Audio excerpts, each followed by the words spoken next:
Assalamu alaikum. Peace be with all of you. My topic today is about the greatest person. Is it Christopher Columbus? No. Newton? No. Gandhi? No. Maradona? No. I'm gonna tell you. He is the Prophet Muhammad, peace be upon him. Why do you say Muhammad?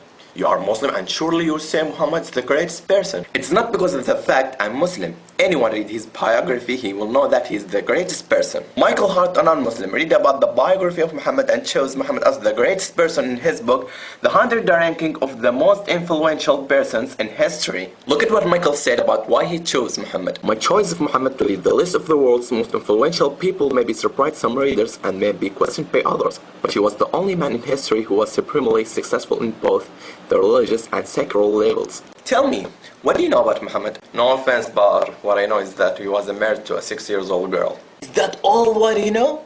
You know that the people who are trying to warp Islam are telling you that it was a flaw. Let me clear that up for you. Was it blemished that Muhammad had married Aisha who was 6 years old? The Prophet Muhammad married her when she was 6 years old, and he consummated his marriage when she was 9 years old. I will respond to you from a Christian perspective. Joseph, Virgin Mary's husband, was 90 years old, and Virgin Mary was 12 years old. From the scientific perspective, most girls start their sexual maturity from 8 to 9 years old. Girls who live in hot countries sexual maturity faster than the girls who live in the other places. From the Islamic perspective, Aisha was engaged to someone else before she was engaged to the Prophet Muhammad. That means she was able to marry at that time. If that was a wrong or a blemish, the unbeliever of Quraysh would have criticized Muhammad because the unbeliever of Quraysh hated Muhammad. The most of you don't know truly about the Prophet Muhammad.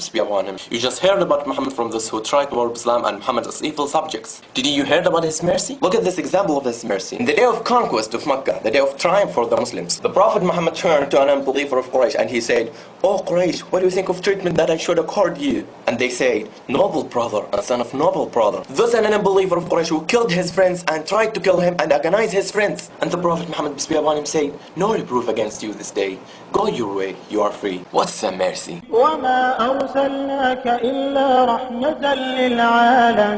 Do you know that the biblical prophecy about the Prophet Muhammad, peace be upon him? I don't think so. Why not? We believe that the Gospel and Torah were the words of God, but they have been distorted.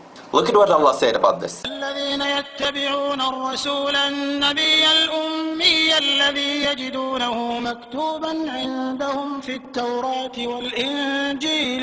Allah told us here that the old books prophesied the Prophet Muhammad, peace be upon him. Can you show me this prophecy? Okay, sure. In the book of Deuteronomy, chapter 18, verse 18, when God spoke to the Prophet Moses, peace be upon him, "Will raise them up a prophet from among their brethren, like unto thee, and will put my words in his mouth, and he shall speak unto them all that I shall command him." To whom does this prophecy refer? Jesus. Jesus?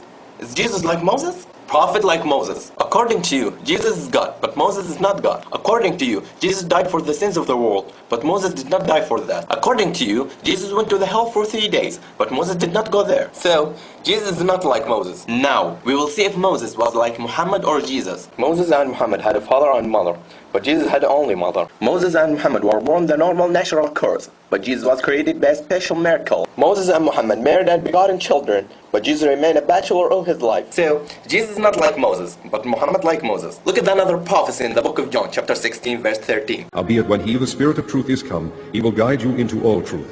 For he shall not speak of himself, but whatsoever he shall hear, that shall he speak. And he will shew you things to come." The Prophet Muhammad, peace be upon him, did show us the truth. The Prophet Muhammad, peace be upon him, disclosed to us what is come. And the Prophet Muhammad, peace be upon him, did not speak on his own initiative. وما ينطق عن الهوى إن هو إلا وحي يوحى. Another prophecy in the book of John, chapter 1, verse 19 to 22. The Jews were asking about the Christ, and Elijah, and the Prophet. And this is the record of John, when the Jews sent priests and Levites from Jerusalem to ask him, "Who art thou?" And he confessed and denied not, but confessed, "I am not the Christ." And they asked him, "What then? Art thou Elias?" And he saith, "I am not." "Art thou that prophet?" And he answered, "No."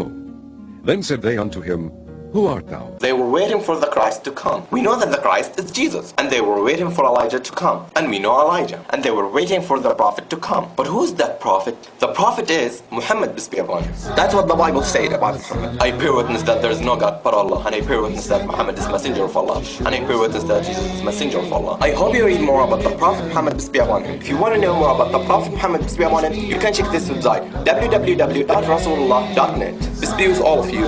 Assalamu alaikum.